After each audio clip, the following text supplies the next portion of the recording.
Olá, gente. Eu sou Rafaela Albergaria. Fui convidada pela Dulce, do Centro de Pesquisa e Formação do SESC São Paulo, para facilitar esse diálogo sobre racismo ambiental, nesse projeto de diálogo sobre o racismo. E a gente vai estar conversando aqui com a Marina Marçal.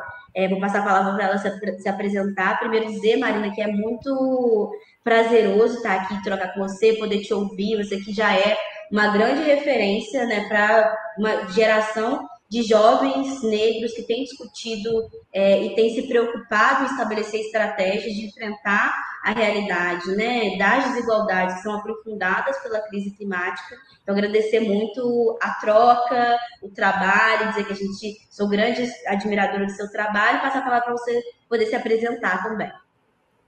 Obrigada, Rafaela. Um prazer estar aqui com você. Queria muito agradecer o Centro de Pesquisa e Formação do SESC pelo convite, na figura da Dulce Lima. Eu que morei em São Paulo tive ótimas experiências, na verdade, com o SESC, com algumas formações, com grandes referências para a gente, né, Rafaela, como mulheres negras. Participei de atividades com a Raquel Barreto, com a Bianca Santana, então um prazer estar aqui recebendo esse convite para contribuir com essa série muito bem pensada pelo SESC nos diálogos sobre racismo, e estar conversando com você aqui hoje nesse diálogo que vai ser sobre racismo ambiental. Bom, meu nome é Marina Marçal, eu sou uma mulher carioca do subúrbio do Rio de Janeiro. Hoje não moro mais no subúrbio, mas minha origem é suburbana, cresci em Realengo, nasci em Madureira. A minha formação é em Direito, sou advogada formada pela Universidade Federal Fluminense.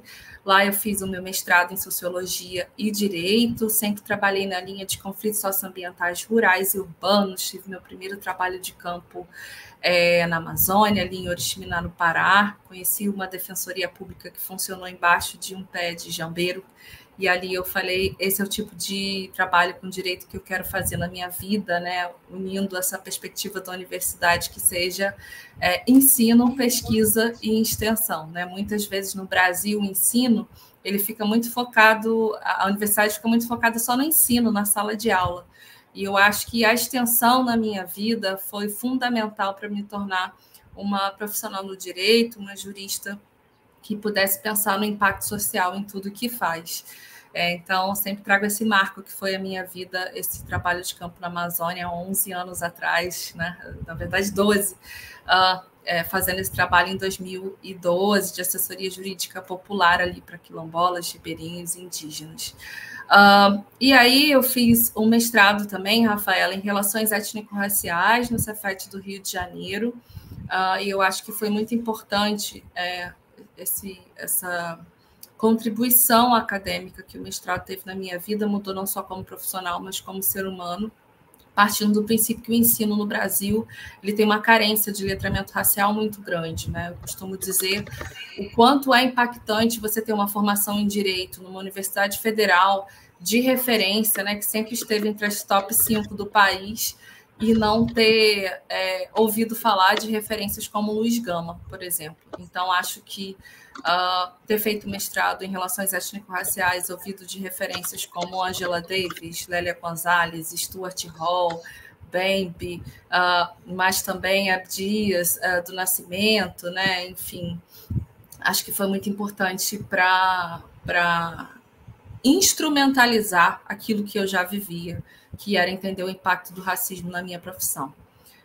Eu continuei essa minha série de estudos na Universidade Federal Fluminense como doutoranda em Sociologia e Direito, nessa mesma linha de conflitos socioambientais, e fiz parte do meu doutorado em Nova York, na Columbia Law School, né, tá entre as 5 melhores do mundo na área de meio ambiente e energia. Então, fiz uma disciplina lá sobre política climática e direito, Climate Policy and Law, porque a minha tese de doutorado, que eu concluo nesse ano de 2024, é sobre como a política climática no Brasil ela pode ser mais inclusiva a partir de conceitos acadêmicos como racismo ambiental e como a interseccionalidade com o olhar de intelectuais estadunidenses como Robert Bullard, que é um sociólogo, e da Kimberly Crenshaw, que é uma advogada que também dava aula lá em Colômbia. Então, eu tenho muito orgulho de ter sido uma das mulheres negras que conseguiu, né, realizar essa extensão, novamente, esse intercâmbio internacional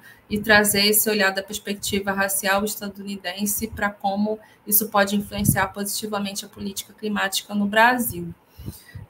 Eu sou filha de uma mulher com deficiência física, minha mãe teve poliomielite por conta do atraso da vacina. Eu gosto de falar disso, da importância da vacinação, mas acho que ser filha de uma pessoa que sempre teve dificuldade de locomoção, de acessibilidade, me tornou alguém que, desde que nasceu, tem um olhar assim um pouco mais empático, né, para essas diferenças que cercam a gente no mundo.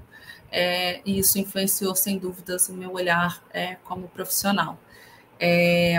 Hoje, né, eu tenho atuado como Head de Diplomacia e Advocacy para a cidade, numa rede internacional chamada C40, que tem mais de 100 cidades participando para avançar com a implementação de planos de ação climática que sejam mais ambiciosos. Marina, o que é isso?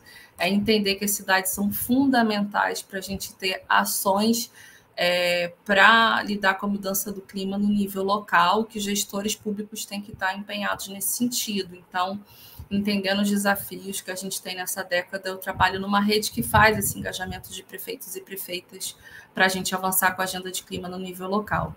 Eu também sou relatora nacional de direitos humanos, econômicos, sociais, culturais e ambientais pela plataforma Desca Brasil, uma plataforma que existe há muitos anos, um conjunto de 49 organizações aproximadamente, que faz missões no Brasil para acolher essas denúncias de direitos humanos, e meu foco é bem voltado para a questão de direitos humanos e ambientais. Eu sou membro consultivo da Frente Parlamentar Ambientalista, também sou membro consultivo do Fundo Brasil de Direitos Humanos, muito orgulho de fazer contribuições para essas organizações. O que mais? Eu sou pesquisadora associada da rede Washington Brasil Office, olhando para o tema de política climática também. Trabalhei um tempo na Prefeitura do Rio de Janeiro, na Secretaria de Meio Ambiente e Clima. Também trabalhei no Instituto Clima e Sociedade, coordenando o portfólio de política climática. E aí, se você me perguntasse talvez uma descrição, eu diria que eu me entendo hoje como uma especialista de política climática, tentando racializar e trazer a perspectiva de gênero sempre em debates técnicos sobre clima. Entender que o racismo ambiental ele é vivido por alguns mais do que para outros, principalmente no contexto brasileiro. Então, eu tento racializar e genderizar assuntos técnicos da agenda de clima. Rafa, prazer estar aqui com você. Você também é minha referência. Obrigada, Marina. É isso, né? Uma longa trajetória que tem construído um trabalho de referência numa agenda que é tão essencial para, na verdade, para o futuro, para o presente e para o futuro da humanidade. Antes da gente aprofundar o debate, acho que você já trouxe vários elementos aqui que são importantes, né, da gente aprofundar, entender melhor que conceitos são esses de racismo climático. Queria pedir, eu cometi uma gafe, pedir desculpa, pedir para a gente se autodescrever, né, para que a gente consiga que esse seja também, né, que esse debate, que é um debate que já faz apontamento sobre a importância de ampliar a diversidade, que a gente consiga acessar várias camadas, pessoas que tenham qualquer dificuldade, baixa visão, que tenham deficiência visual, para que eles também consigam participar e acompanhar o debate. Então, eu vou começar me descrevendo. Eu sou Rafaela Vergaria, sou uma mulher negra, estou com o cabelo preso, como um abacaxi, no formato de um abacaxi, meu cabelo é crespo, eu estou com um macacão bastante, na verdade, estampado de vermelho, marrom, amarelo e azul. Estou sentada à frente de uma televisão com fundo, uma parede branca atrás de mim. Vou passar para a Marina agora para se autodescrever. Maravilha, Rafaela. Eu sou uma mulher negra, estou com os cabelos trançados, com algumas mechas um pouco mais claras, mas no geral castanho, as tranças longas na altura dos seios. Eu sou uma mulher negra de pele um pouco mais clara, Eu estou com um macacão também estampado marrom, com os pontos vermelhos, amarelo e azul também, coincidência. Ao meu fundo, uma parede branca, uma estante com alguns livros e um quadro da minha mãe, Oxum. Marina, você trouxe na sua apresentação, né, a importância como você tem atuado, especialmente agora na atuação na C40, que tem, né, movido e tem unido mais de 100 prefeituras para pensar numa agenda propositiva para enfrentamento, né, à crise climática. Esse é um debate que se colocou como um debate bastante estruturante, é um debate que se faz há muito tempo, e diante da última onda de calor que a gente viveu em novembro de 2023, esse tema ele foi mais aprofundado, né? Ele na verdade tem sido debatido dentro do ônibus, dentro do trem, nas rodas de conversa, porque tem uma sensação, tem um sensorial de como a crise ela tem impactado a realidade de todas as pessoas, né? Então, queria perguntar para você, queria que você pudesse falar sobre, na verdade, né, qual que é a relação da crise climática com o debate de racismo ambiental, que você pudesse falar também um pouco qual que é o conceito de racismo ambiental dentro da agenda climática. Maravilha, Rafaela. Olha, a gente poderia ficar horas falando disso aqui, e como acadêmica, para mim, às vezes é um desafio fazer um resumo, mas para quem está nos acompanhando, nunca ouviu falar do tema, eu vou tentar ser o mais pedagógica possível e resumir da forma que eu achar mais fácil, né, para quem está nos ouvindo compreender. Mas, na verdade, o termo do racismo ambiental, ele aparece mais ou menos nos anos 60, ali nos Estados Unidos, sobretudo.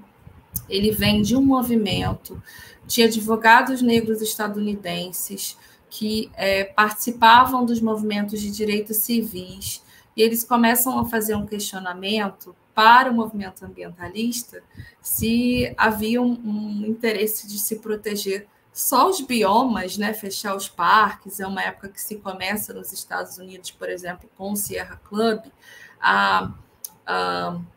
como é que eu posso dizer, até a proteção de alguns parques.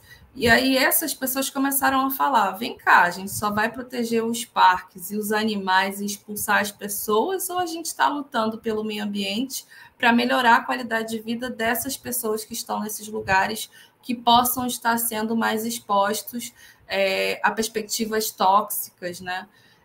Como qualidade do ar ruim, qualidade da água ruim. Vamos lutar pelas pessoas. Então, esses atores, eu costumo dizer que esse movimento foi fundamental para trazer essa consciência que precisa ser recapitulada hoje, que a nossa luta não é para ter só um clima, um planeta limpo, que isso é um objetivo para que a consequência final seja melhorar a qualidade de vida de toda a população. Agora, o racismo ambiental ele surge na compreensão de que existem determinados grupos sociais que acabam sendo mais expostos de forma desproporcional a essas degradações ambientais, e que isso traz uma perspectiva de saúde, né, muito ruim para esses grupos que, às vezes, por questões estruturais, têm menos condições de acesso a políticas públicas do que outros grupos. Então, essa discussão foi fundamental, por exemplo, para demonstrar no contexto estadunidense que, por exemplo, no caso do Texas, foi descoberto pelo sociólogo Robert Bullard, no primeiro processo judicial de racismo ambiental estadunidense, que ele detectou que todos os lixões do Texas ficavam em áreas de população negra, sendo que a população negra dos Estados Unidos, à época, era em torno de 15%. Então, se a população negra era minoria, por que os lixões estavam concentrados exatamente onde estavam essas populações? E o Robert Bullard ele foi muito influenciado, como eu falei, por esse movimento de direitos civis, e quem falou a palavra pela primeira vez foi o pastor Benjamin Chaves Jr., né, e pregava, inclusive, sobre isso nas igrejas, a importância da gente ter alguns debates como esses em espaços de multiplicadores, como igrejas e escolas, por exemplo. E eles eram muito amigos, publicaram livros. Hoje, o professor Robert Bullard, ele publica até hoje sobre o tema. Ele ficou conhecido nos Estados Unidos como o pai do racismo ambiental. Eu já estive com ele várias vezes, a primeira vez 2021, 22, 23, quando eu morei nos Estados Unidos, em 2022, quando eu morei em 2023, a gente sempre conversa, nos tornamos grandes amigos, porque ele se tornou também uma referência para fazer com que outros países fizessem um comparativo de como esse racismo ambiental se exemplifica na prática de acordo com a sua conjuntura. Então, ele trocou muito com o pessoal da África do Sul, do mundo inteiro, mas eu queria destacar como isso chega no Brasil. Por quê? Porque quem está nos ouvindo pode falar, então o nosso contexto brasileiro não tem nada a ver com isso, porque a população negra aqui é maioria. Mas olha que interessante, Rafaela, a primeira viagem do professor Robert Bullard para o Brasil, ela foi exatamente para a minha universidade, a Universidade Federal Fluminense, ali nos anos 90, num primeiro encontro que discutia, na verdade, justiça ambiental, e a presença dele influenciou a criação da famosa Rede Brasileira de Justiça Ambiental, e ele falou que isso precisava ser discutido no Brasil. O que é interessante e é uma determinante aí do movimento ambientalista brasileiro, que se tem maioria de pesquisadores brancos, e que eu fico muito feliz de estar, como você falou, me referenciou aí, de poder estar construindo novas narrativas. Por quê? Porque entre esses pesquisadores brancos, a Selene Herculano, a Tânia Pacheco, o Henrique Seraldi, eles começaram a traduzir alguns textos do Bullard, porque ele tinha os textos em inglês. E olha que interessante que o professor Henrique Seraldi contribuiu, é uma grande referência para mim da Universidade Federal Fluminense. Ele analisou que o caso do Brasil tinha uma particularidade. Além da desproporcionalidade dos efeitos da degradação ambiental ser maior para a população negra, ele verificou que as populações brancas do Brasil eram mais protegidas, que havia, inclusive, legislação, licenciamento para proteger. Vou te dar um exemplo como o carioca do Rio de Janeiro.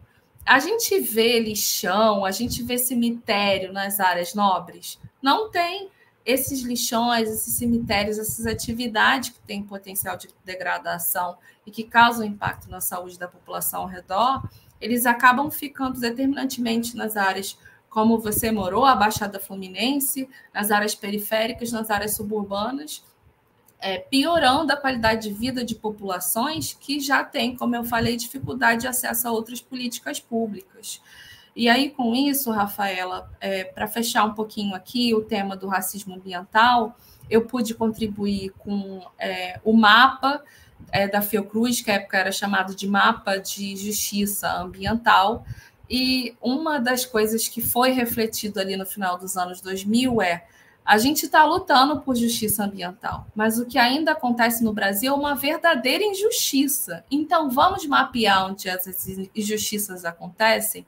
E aí o mapa, por exemplo, muda de nome. Ao invés de mapa de justiça ambiental, virou mapa da injustiça ambiental. A rede também começou a discutir isso, enfim.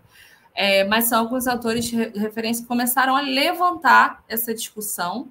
E eu acho que hoje, felizmente, com o acesso maior da população negra às universidades como um todo, a gente está conseguindo trazer exemplos muito práticos desse racismo na nossa vida. Então, eu acho muito interessante para a gente fazer o comparativo de novo Estados Unidos-Brasil, mas o professor Albert Bullard, ele fala que esse racismo ambiental ele pode se exemplificar por ação ou por omissão. Então, um Estado que, às vezes, protege mais uma região de elite do nosso país, não permitindo atividade de degradação naquela área ou dificultando o licenciamento de algumas atividades, ele está atuando por ação. Mas se ele se omite em proteger a qualidade de vida de uma população da Baixada, como eu mencionei, o racismo ambiental pode se identificar. E aí uma outra análise que ele faz que eu adoraria que fosse vista para o racismo como um todo no Brasil, inclusive os casos de injúria racial, é que ele fala que isso pode acontecer de forma intencional ou não. Quem dera, né, a gente avançasse a nossa legislação penal para você cometer o racismo ou injúria racial de forma intencional ou não. porque é isso, muitas vezes no Brasil, por conta, infelizmente, do mito da democracia racial, a gente ouve o discurso de que não foi minha intenção. Né? Acho que não à toa que já existiram pesquisas no Brasil perguntando aos brasileiros se já viu um caso de racismo, se já ouviu falar, e todos responderam que sim. E aí, quando se pergunta se conhece um racista, as pessoas responderam majoritariamente que não, porque fica essa figura, né, abstrata. E é verdade, todo mundo já ouviu falar de um caso de racismo no Brasil, mas identificar os racistas que é a dificuldade. Eu acho que tem a ver com essa questão da intencional ou não que o Robert Bullard nos provoca. O Brasil, com algumas atividades, a gente vê uma facilitação de licenciamento para algumas atividades extremamente poluidoras, ou um licenciamento que passa a ser estadual, municipal, entendendo que a influência, talvez, de grandes empresas sobre um gestor público estadual, municipal, é muito mais fácil, né, do que uma influência sobre o governo federal. Então, ele analisa esse tipo de coisa. E tem uma outra contribuição de um professor que eu conheci, que também teve na Universidade Federal Fluminense, que é o Carlton Waterhouse, que ele também participou de alguns processos judiciais nesse sentido. Ele também fala da ação-omissão e fala, inclusive, assim como o Bullard, que às vezes as instituições jurídicas acabam tendo um papel intencional ou não em proteger essas esferas que repetem o racismo ambiental.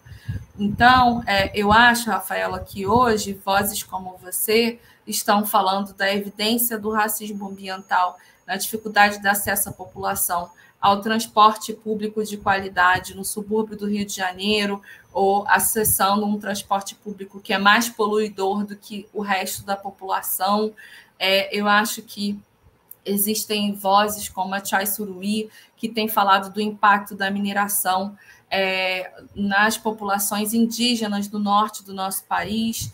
Existem vozes, né, do Nordeste que estão falando do impacto de licenciamento para atividades de eólica offshore, de energia solar, energia eólica, que sim, seria ótimo para a agenda de clima, e a pergunta que você me faz, eu vou prosseguindo para ela, né? Conexão do racismo ambiental com a agenda de clima.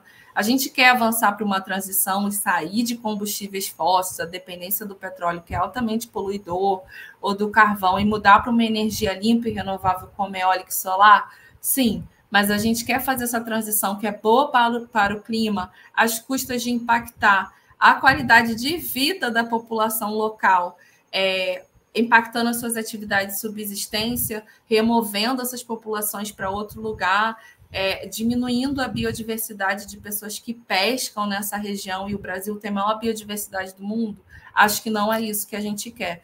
Então, acho que a conexão da crise climática, das soluções climáticas com o tema da injustiça ambiental, justiça ambiental, é essa conexão que a gente precisa avançar para a descarbonização, diminuir a dependência do carbono, para fazer uma transição de energia de combustíveis fósseis, de energia suja para energia limpa, mas sem acentuar as desigualdades tão existentes em países do sul global, países periféricos como o Brasil, né, que tem, sim, a maioria da população negra, diferente dos Estados Unidos, mas que, por conta da colonização, por conta da escravidão, por conta de uma reparação que não aconteceu com a população negra, essas pessoas têm a maior dificuldade de acesso à saúde pública, à educação de qualidade, a empregos dignos, e quando elas sofrem os efeitos da mudança do clima, porque a mudança do clima não escolhe alvo, a letalidade da mudança do clima para essas pessoas vai ser muito maior do que para pessoas brancas, para pessoas de classe alta. Estou falando isso porque a gente tem um histórico no Brasil, quando você pode olhar quem acessa os planos de saúde. Você tem classe e raça muito bem definidos. No caso das queimadas, por exemplo, na Amazônia, no Pantanal, vou destacar principalmente da Amazônia, a gente tem dados da Fiocruz que demonstram que a letalidade da Covid para a população da Amazônia foi maior, porque uma população que estava respirando um ar fruto das queimadas nos meses anteriores, então, quando pega a Covid, uma população com dificuldade de acesso a plano de saúde vai para a rede pública e acaba morrendo com mais facilidade, porque tem um histórico maior de bronquite, de pneumonia. Então, esse tipo de paralelo que a gente precisa fazer quando olha para um termo que nasce nos Estados Unidos, mas que, sem dúvidas, tem muitas analogias aqui, e a gente podia falar analogias com China, com África do Sul, com Índia, com muitos outros, mas acho que a conexão que eu vejo é essa, e quem fala em racismo climático é essa perspectiva que, para mim, é análoga ao racismo ambiental. É entender que a escravidão, a colonização, trouxe um impacto para a população negra no nosso país, e que quem vai ser mais exposto às degradações ambientais e aos efeitos da mudança do clima é a população negra.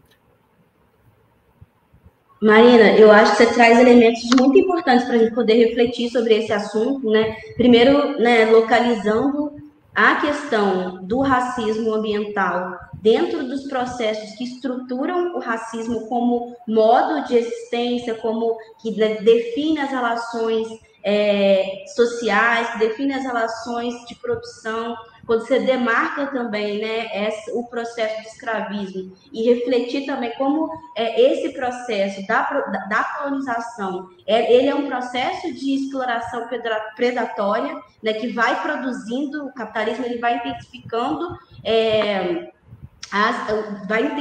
a degradação do meio ambiente, a degradação do nosso planeta, isso vai produzindo uma série de expressões, e quando a gente olha para a população que nesse processo da modernidade foi marcado pela desigualdade, acho muito interessante quando você aborda a dimensão do direito e quando você fala sobre como o Estado age por ação, por omissão, e eu proporia uma outra chave pela negligência também, né? De como o Estado ele reproduz processos de violência em diferentes espaços, em diferentes estratégias e políticas, e como vários poderes do Estado vão contribuindo para esse processo. Não é só o executivo que produz essas relações, não é só o legislativo que produz com a aprovação, né, desse kit de agrotóxicos, né, de venenos na produção, no agronegócio, que vai impactar também as populações, né, que são mais vulneráveis. A gente sabe qual que essa população tem um marcador de raça, tem um marcador de gênero, tem um marcador de classe.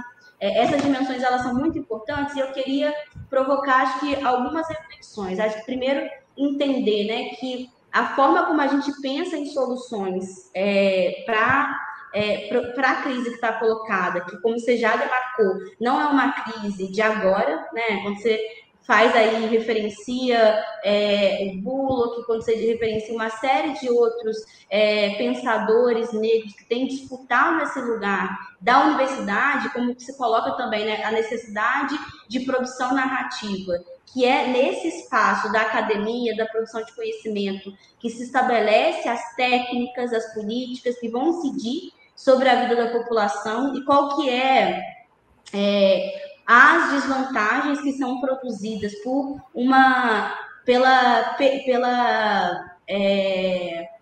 majoritariamente os corpos que ocupam esses lugares de decisão são corpos brancos, de territórios abastados, que estão pensando ali expectativas e políticas de privilégio que a partir da realidade que nos atravessa, e pelo apagamento produz política de interdição, de violência, de não acesso para as populações negras.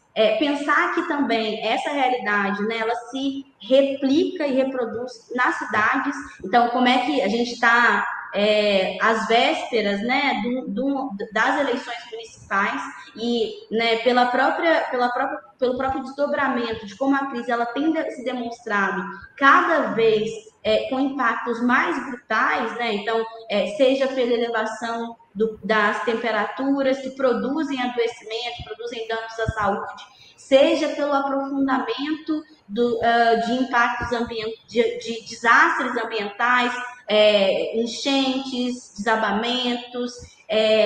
Então, a gente sabe que tem um lugar também, né, quando a gente olha para uma série de territórios de qualquer estado do Brasil, São Paulo, Rio de Janeiro, Brasília, a gente vai ver que as mesmas chuvas, elas produzem ali uma realidade de urgência pela inexistência de infraestrutura que garanta a segurança das moradias, mas ela não, esses impactos não se reproduzem nos territórios mais abastados, que são priorizados também com o investimento do Estado. Então, refletir como é que as cidades, colocar no centro esse debate de cidades, de como as cidades produzem respostas e olham para a dimensão do racismo ambiental, eu entendo que é uma urgência. E eu queria que você falasse um pouco de como é que você tem, como é que você observa isso, né? Não só a nível municipal, mas né, municipal, estadual, federal, como é que você avalia, né, a possibilidade de impactar no executivo para essa realidade? Você acha que hoje as respostas estão sendo organizadas, principalmente, né? A gente tem um presidente que desde que assumiu em 2023, né, no início de 2023, mas desde antes, quando foi anunciado como vencedor da eleição, assumiu compromissos, inclusive, sobre a agenda de adaptação climática. Você avalia que a forma como tem sido conduzido as respostas, elas são efetivas, elas dão visibilidade a partir do mapeamento dessas realidades, né, de pessoas que são mais impactadas pelas desigualdades, ou você acha que a inexistência de produção de dados sobre essa realidade, a ausência e subrepresentação de figuras negras que são abarcadas por essas desvantagens na possibilidade de decisão e poder tem reproduzido essas desigualdades no desdobramento das políticas e dos compromissos que estão sendo assumidos pelas cidades? Eu acredito, Rafaela, que você traz um tema super importante, que é o impacto das eleições municipais na construção de políticas públicas para lidar com a mudança do clima, para lidar com aspectos de degradação ambiental que podem ser acentuados numa década do que o secretário-geral da ONU, Antônio Guterres, chama de fervura global, ebulição global. Ele não está nem mais falando de aquecimento, porque sim, a década entre 2020 e 2030 é uma década decisiva para a gente alcançar resultados que controlem o aumento da temperatura em 1,5 grau a 2 graus, o que já é insuportável na perspectiva de saúde planetária. Eu falo porque eu faço parte de uma rede de mulheres em saúde planetária, e a gente está seguindo para um aquecimento global agora, né, na faixa de 1,2 graus, 1,3, e já vemos a presença desses grandes eventos extremos, como o relatório do IPCC, o painel intergovernamental da ONU, diz que ia acontecer, que nessa década que estamos, a frequência dos eventos extremos ia aumentar. Então, ter líderes, ter gestores locais que acompanhem a agenda de clima e a agenda ambiental, que produzam respostas locais rápidas, porque quando acontece um evento de risco extremo para a agenda de clima, esse evento ele não acontece generalizado, aconteceu no estado tal, ele acontece ali, num território específico, numa cidade específica. Então, o primeiro ator público que é cobrado de resposta e para lidar com a situação é um prefeito e uma prefeita. E por isso a importância de um voto consciente, votar em um gestor público que saiba lidar com a questão, que abrace a questão. E no Brasil, é até um pouco lamentável que a gente esteja conscientizando as pessoas da agenda de clima e ambiental, promovendo diálogos como esse, apenas, né, nessa década, né, de forma mais contundente, digamos assim. Já existia, mas de forma mais contundente só agora. E por que eu estou falando isso? Porque só em 2023, 2022, na verdade, apareceu pela primeira vez o debate de clima da Amazônia num debate presidenciável. E eu não tenho dúvidas que isso influenciou, junto com o apelo da sociedade civil, para que o governo federal assumisse, a partir do ano de 23, a política de clima na centralidade de governo. E eu realmente espero que, quando o governo federal faz essa escolha, isso possa influenciar as outras competências, né? Os atores, os governadores e governadoras, os prefeitos e prefeitas, e eu diria também os parlamentares, né? Os vereadores, os deputados, que são também atores muito importantes de construírem projetos de lei que estejam em consonância com essa estratégia de descarbonização, de diminuir a dependência de combustíveis fósseis que o governo federal traçou, porque senão não adianta você ter um executivo que quer diminuir, ter ações para lidar com o aquecimento global e você tem um legislativo que constrói leis que quer poluir ainda mais, né? Então, acho que é muito importante esse tema que você traz das eleições em todas as esferas e todas as competências. Eu diria também que o Brasil ele tem um benefício dentro de uma democracia que alguns países, a maior parte da agenda de clima está na competência, ou seja, está na responsabilidade de um presidente e de uma presidenta. E existem algumas ações aqui no Brasil que independem do governo federal, como a gente mencionou aqui algumas vezes, a questão do transporte. Exceto por se for uma linha interestadual, a maior parte da competência dos ônibus, por exemplo, dos trens, é da competência de um prefeito e uma prefeita. Então, é desses atores que você tem que cobrar. Os governadores e governadoras no Brasil, por exemplo, quando eles falam, né, eu vou trazer emprego para a minha região, você cobra do seu governador, da sua governadora, que sejam empregos dignos, que sejam empregos limpos, que sejam empregos verdes, ou a gente quer qualquer emprego? A gente quer que sejam abertas carvoarias, e aí tem um monte de gente, né, com mancha no pulmão, a gente quer que seja emprego, vou melhorar a questão de gênero, aí coloca um monte de mulher para trabalhar com agrotóxico e depois aumentar aborto, ou aumentar nível de câncer, ou aumentar, diminuir a natalidade dessas mulheres. Não é qualquer emprego que a gente quer. Então, dos governadores que a gente tem que cobrar esses empregos verdes, olhando, como eu sempre falo, para o perfil socio-racial daquela região. Então, se é uma região que tem maioria de mulheres negras, esperamos que esses novos empregos sejam destinados a essas pessoas, né? E como sociedade civil deveríamos cobrar.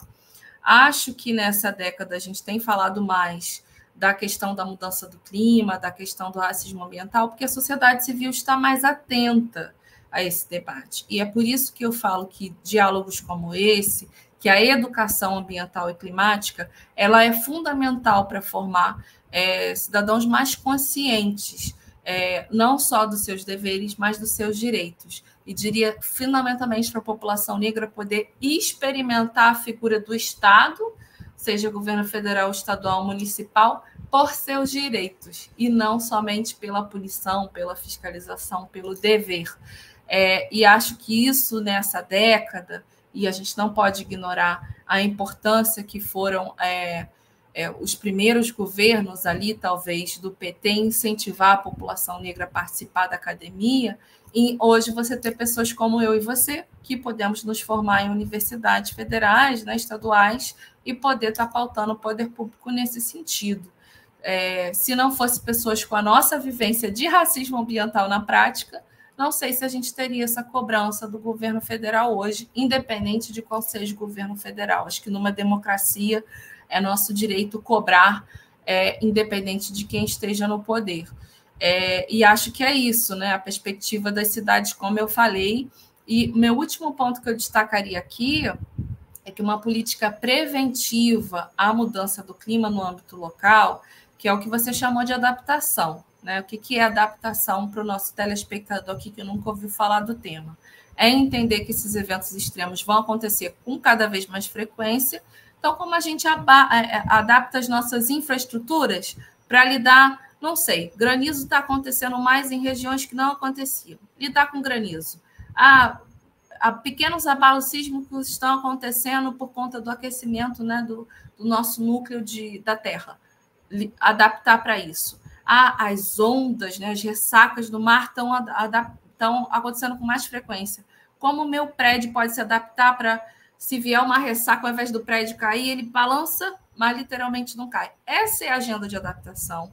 É uma agenda fundamental para a cidade.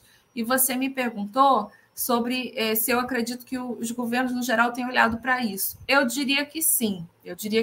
Por quê?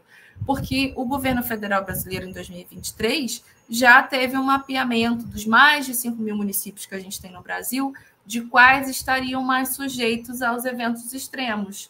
E, a partir disso, tentar construir uma política de adaptação mais forte nesses municípios e também de maior financiamento. Porque o que tem acontecido hoje? A diferença de crime para tragédia que eu queria mencionar aqui. Se acontece uma mudança do clima drástica num lugar que nunca passou por isso, esse é um evento extremo que talvez não foi previsto. Agora, eu vou citar aqui alguns exemplos clássicos, né? Desabamento de terras na região de Petrópolis, no interior do Rio de Janeiro. Esse não é um problema novo. Eu vi, você viu, sua mãe viu, sua avó viu, e aí quando acontece, uma tragédia, ninguém esperava, não. A gente já sabe o período das chuvas mais acentuadas, se o gestor público não faz, ele não está fazendo a política preventiva, ele está fazendo só de remediação. E aí eu acho que é o que vai diferenciar tragédia de crime. Tragédia é o que a gente não imaginava. Crime, para mim, é quando a gente já tinha expectativa e nada foi feito. E é por isso que os gestores públicos têm que ter uma política mais preventiva e a gente precisa cobrar um pouco mais desses atores nesse sentido. Acho que o governo federal está entendendo, está se preparando, mas vai ter que trabalhar um pouco mais em consonância com os estados e municípios para cobrar mais cooperação deles e também financiá-los, né? A gente sabe que a verba do governo federal é diferente dos estados e municípios. Tem municípios com a receita muito pequenininha, outros com a receita maior, por conta de royalties de petróleo, por exemplo, né? Enfim. Então, acho que vai precisar dessa parceria para ter mais ações preventivas, mais ações de adaptação nessa década, porque só vai piorar, Rafa. E que bom que a gente está debatendo isso com o nosso telespectador, para a gente também avançar na discussão de educação ambiental, educação climática. O Brasil é o primeiro país da América Latina a ter uma lei de educação ambiental, ali do final dos anos 90, mas uma série de professores que eu conheço reclamam de trocar sobre isso na prática nas escolas, né? Para não acontecer como o mês da consciência negra, que a gente sabe muito bem, atividade só em novembro, ao invés de acontecer ao longo de todo o ano. Ou na questão ambiental não é muito diferente, faz uma atividade no dia da Amazônia, no dia da árvore, e depois esquece. Então, que a gente possa ter debates cada vez mais frequentes, concisos nas escolas, para formar todo mundo, para todo mundo estar alinhado e buscar solução junto. Super importante, Marina. Aí, nosso tempo está terminando, mas queria colocar uma última questão para você responder, para a gente poder refletir juntas. Acho que você trouxe dimensões, né, da descarbonização, da questão de investimento, né, em energias renováveis. E hoje, né, quando a gente pensa nas políticas de mobilidade e transporte, ela tem uma centralidade dentro dessa agenda de descarbonização. 61% da população brasileira vive nos centros urbanos. Quando a gente olha, né, para esses centros urbanos, a emissão de poluentes, 60% dele está na conta do transporte. A gente tem visto, né, uma série de soluções que passam pelo reforço do modelo rodoviarista. Tem se falado muito dos ônibus elétricos como solução para redução de emissão. Mas na verdade, esse debate é um debate que também não acompanha e não enxerga a realidade dos territórios de periferia e favela que conformam esses centros urbanos que estão super adensados, né? A gente sabe que as soluções que têm sido desenhadas para enfrentamento à crise são soluções que muitas vezes se realizam sem um mapeamento concreto da condição de existência dessas populações, né, sem levar em consideração o relevo, muitas vezes, inclusive, o investimento em infraestrutura para atender a agenda de enfrentamento à crise, ela promove gentrificação, ela promove remoção sistemática de territórios que são majoritariamente negros. Acho que é muito importante, dentro desse tema do racismo ambiental, falar sobre a dimensão de que as cidades, elas são repartidas, as cidades brasileiras, os espaços públicos, eles são repartidos entre territórios negros e territórios abastados, que são ocupados majoritariamente, massivamente por populações brancas, e isso retroalimenta uma dinâmica de exceção dentro desse território. Então, quando você fala sobre o acometimento de saúde como resultado do agravamento da urgência climática, a gente vai ver, inclusive, que sobre o Sistema Único de Saúde, os hospitais que têm melhor infraestrutura, hospitais públicos, inclusive, porque a gente sabe que no Brasil o Sistema Único de Saúde, ele é responsável pela maioria dos tratamentos de média e alta complexidade, né?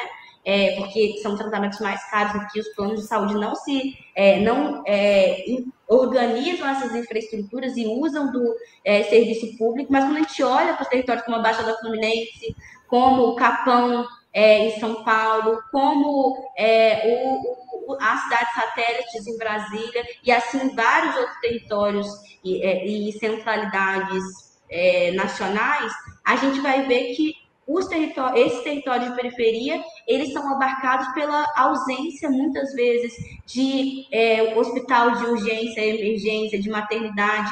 E isso define a possibilidade das pessoas existirem. Então, na verdade, essa dimensão, né, você tinha falado sobre a dimensão da segurança pública que atravessa a realidade do racismo ambiental, né? De como é que o Estado, muitas vezes, justifica a sua atuação dentro de territórios negros a partir da lógica de coerção, de violência, de controle, e não garante serviços essenciais.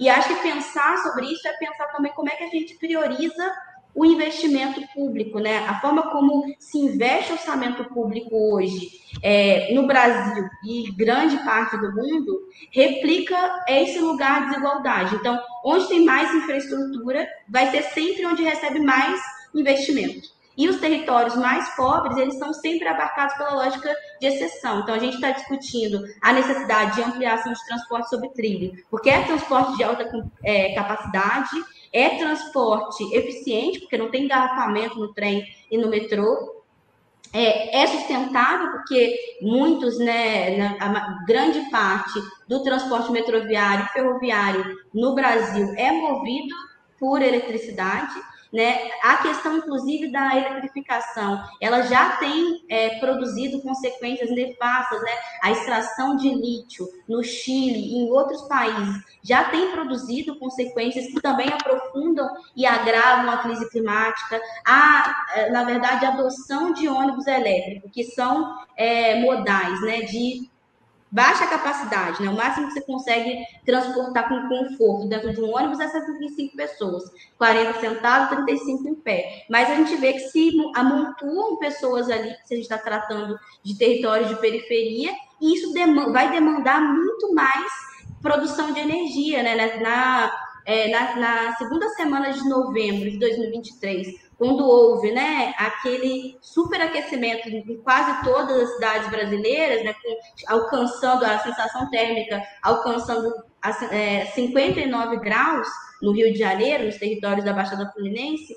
Quando a gente olha para isso, a gente vê que na verdade, a produção de energia já estava aquém da demanda por causa do aquecimento. Então, como é que a gente aprofunda um diálogo, inclusive com a oportunidade que está colocada para o Brasil a partir da COP30, né? Tem uma agenda da sociedade civil de como é que intervém e como é que disputa as soluções que são pensadas para a COP30, como é que pensa o legado, como é que pensa, além da adaptação, a reconstituição das injustiças que já aconteceram, das pessoas que já perderam suas casas, que já perderam familiares, que já vivem uma realidade de ampliação de vulnerabilidade por causa dos eventos climáticos, como é que a gente aprofunda essa agenda a partir de um critério que é onde tem menos investimento, onde tem menos infraestrutura, tem que ter mais investimento. Como é que prioriza, como é que a gente caminha na adoção de princípios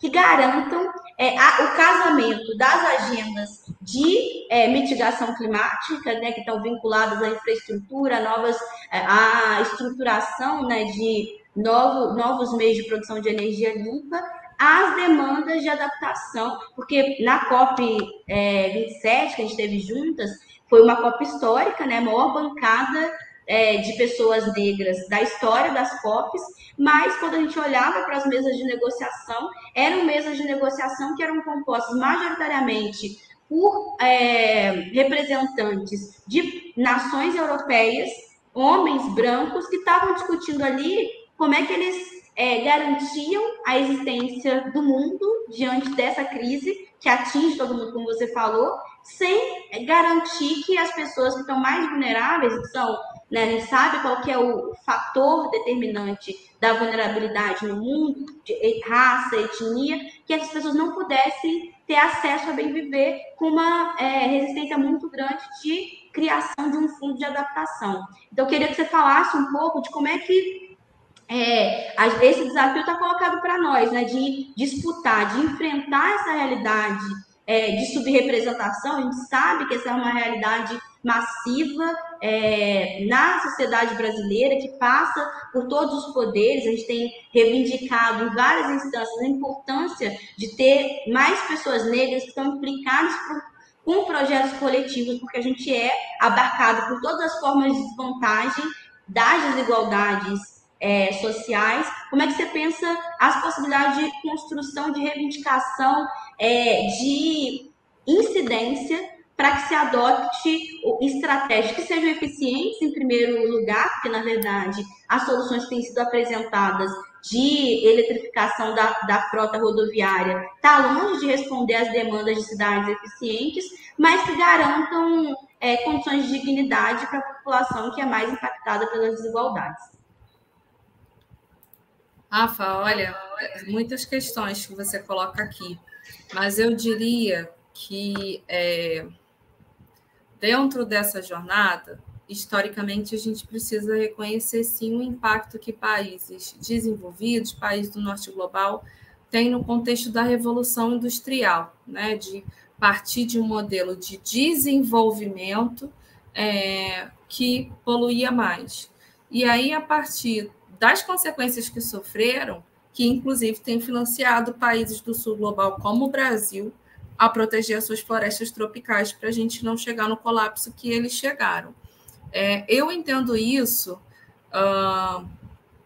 sobre a importância da gente olhar para como o Brasil pode usar a COP30 para reposicionar o mundo da forma de olhar para esse modelo de desenvolvimento.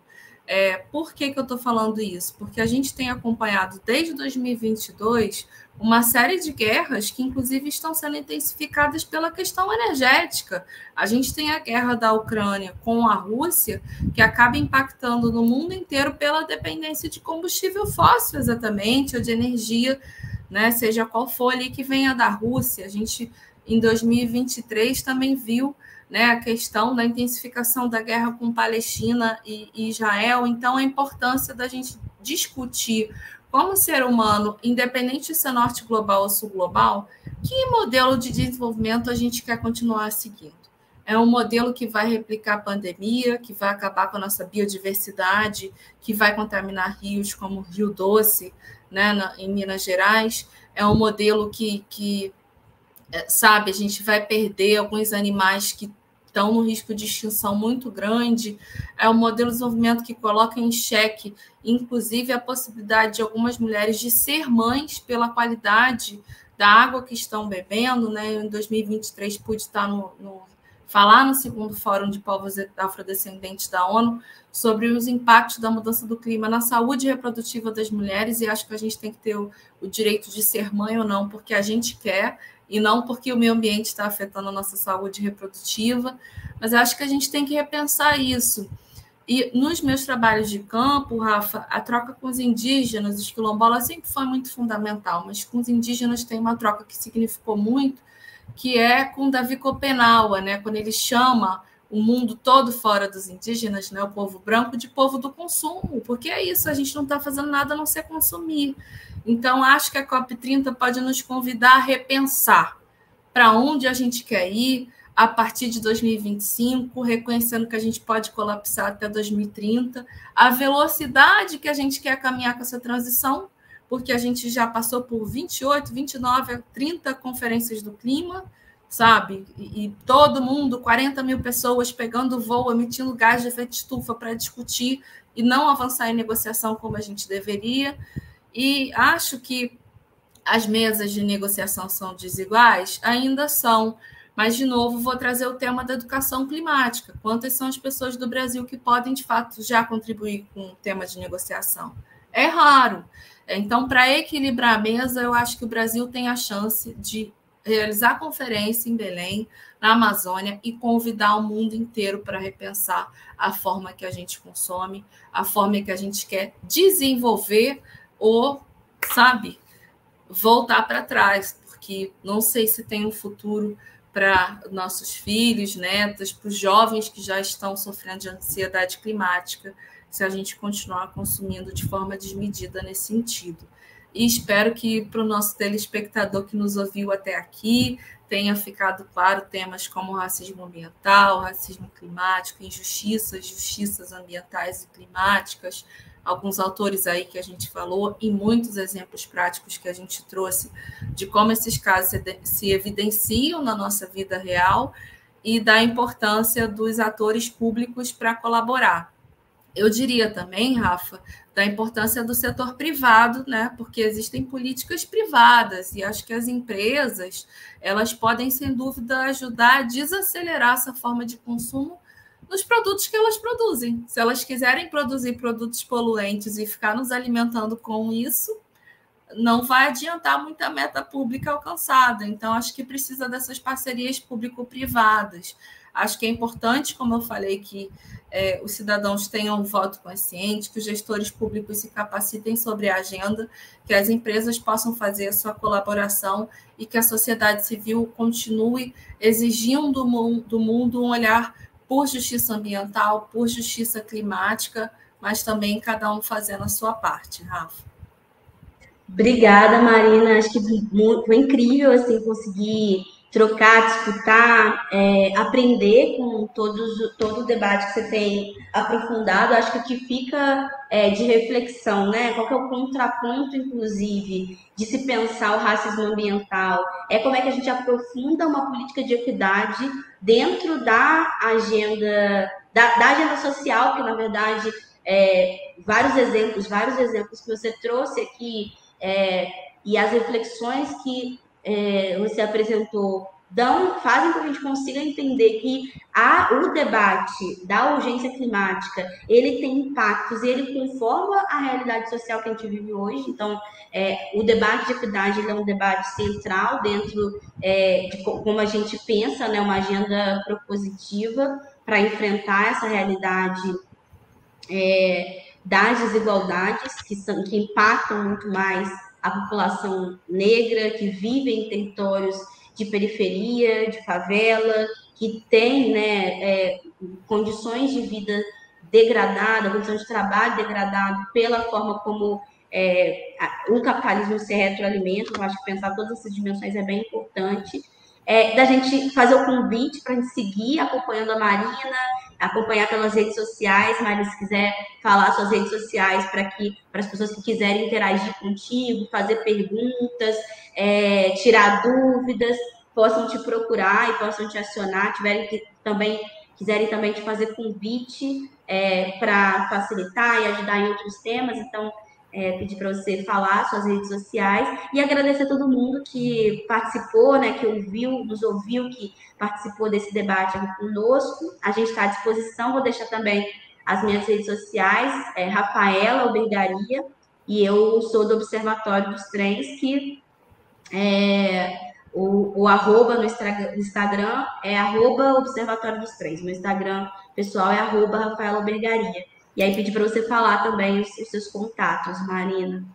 Obrigada, Rafa. Foi um prazer fazer essa troca aqui com você. Quem quiser conhecer um pouco mais do meu trabalho, ou das coisas que me inquietam, ou que eu acho que seria bacana para a gente avançar com justiça climática, só procurar a Marina Marçal nas redes sociais aí, que vocês vão me achar nas redes social como um todo, mas redes de trabalho também, LinkedIn, Instagram, essas coisas aí. Eu tento colocar um pouquinho das minhas opiniões lá, as atividades que eu participo e outras pessoas que eu também sugiro que sejam seguidas, como a Rafaela, que eu aprendi muito com a discussão sobre trens. Eu que particularmente tive um avô que morreu num acidente de trem, aprendi muito depois que eu conheci a Rafaela e pensar a situação de dignidade da população que pega transportes como esse, como é que a gente pode trazer outras soluções nesse sentido, né, gente?